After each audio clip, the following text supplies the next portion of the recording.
আমরা এখন দেখব সেটিংস মেনু থেকে ক্রিয়েট ডিফল্ট লিস্ট অপশনস। আমরা দেখছি ক্রিয়েট ডিফল্ট লিস্ট অপশানে অনেকগুলো সাবমেনু আছে: create store, create supplier group, create customer group, employee designation এবং ক্রিয়েট মেজারমেন্ট ইউনিট। আমরা প্রথমে দেখি ক্রিয়েট স্টোর। আমাদের বণিক সফটওয়্যারে মাল্টিপল বা একাধিক স্টোরের সুবিধা থাকে। সেক্ষেত্রে একটা কোম্পানির যে স্টোরগুলো থাকে, যে শোরুম, গোডাউন, গোডাউন 1, গোডাউন 2, সেই গোডাউনগুলো আমরা এখানে তৈরি করে নিতে পারি। ধরলাম আমাদের উত্তরা একটা গোডাউন আছে, সেইখান আমরা এটা তৈরি করব।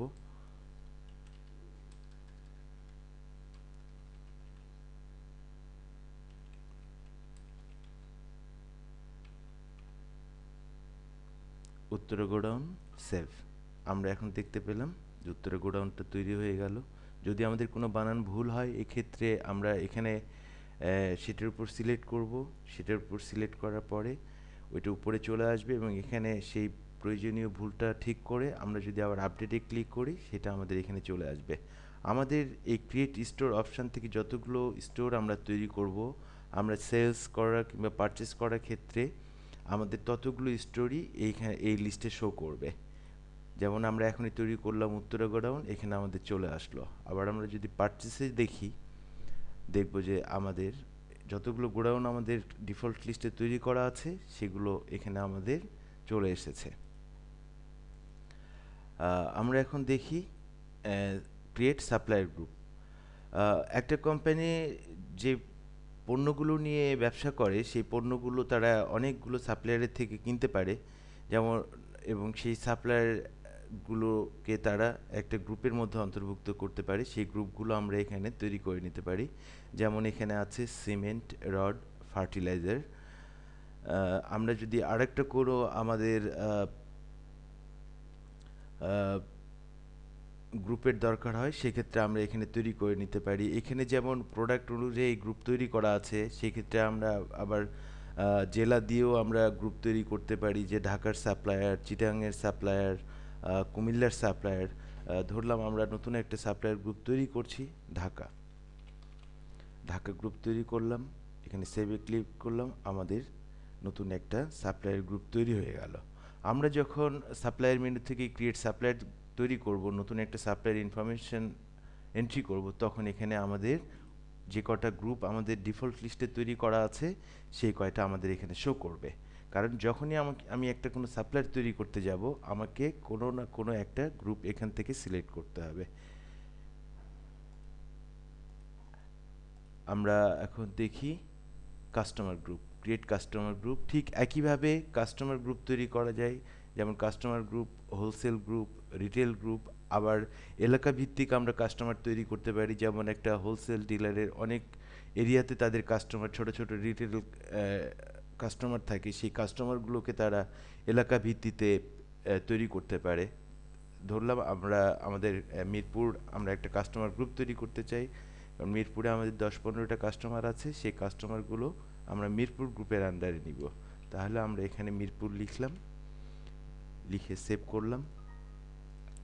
আমাদের মিরপুর গ্রুপটা এখানে অ্যাড হয়ে গেল।